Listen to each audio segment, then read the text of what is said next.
London is one very busy place this morning. Plenty of preparation going on for the royal wedding, which is now less than 48 hours away. A full-scale dress rehearsal this morning. We'll get you all the latest information on that, but we also do want to check in now. The Queen is actually out and about this morning. She has some royal duties to attend to. Actually, could be meeting with some of her subjects. She's in Cambridge at St. John's, and I believe my monitors got a little bit of a glare there, but I think I see the Queen and the Duke of Edinburgh. Mark Phillips is outside of Westminster Abbey for us this morning. Mark, tell us what is the Queen up to today in Cambridge? Well, good morning, Erica. Yes, the Queen is in Cambridge on a regular royal visit.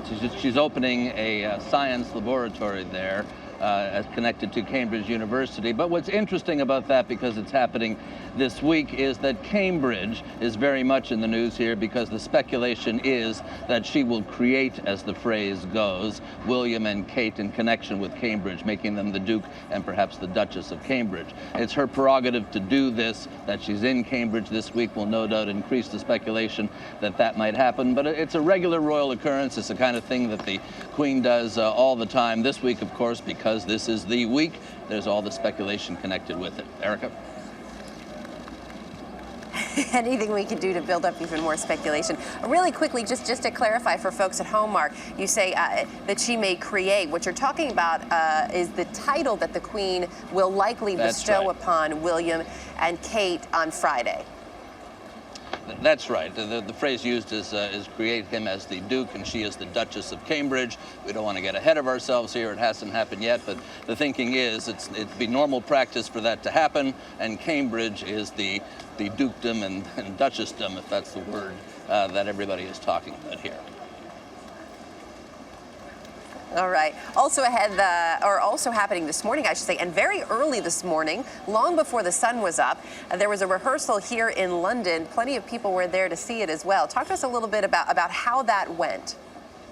Well, it's tick-tock. You can just about hear the countdown going on here, and the British are using every second of that clock between now and the great event. You know, there's always talk here about how well the British do these kinds of royal processions and royal pageants, and that is not an accident. It takes meticulous planning and meticulous rehearsal. There are really two stages to that. One is that the soldiers who line the route have to know exactly where to stand. There's a regular spacing between them. They're there for decorative purposes, but also there for security reasons as well.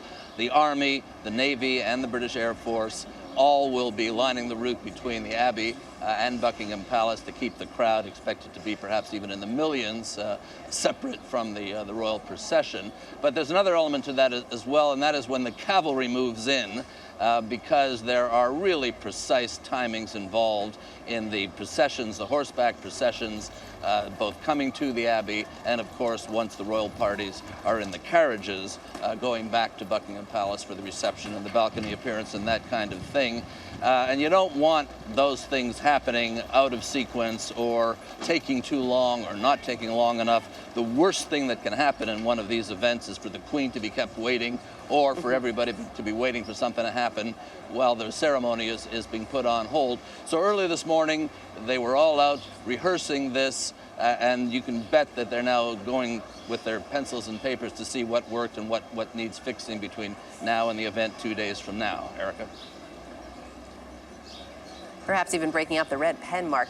Real quickly, yesterday you introduced us to a man who was already camped out there at Westminster Abbey. There seemed to be a lot of people out and about all over this morning wanting to be a part of this rehearsal.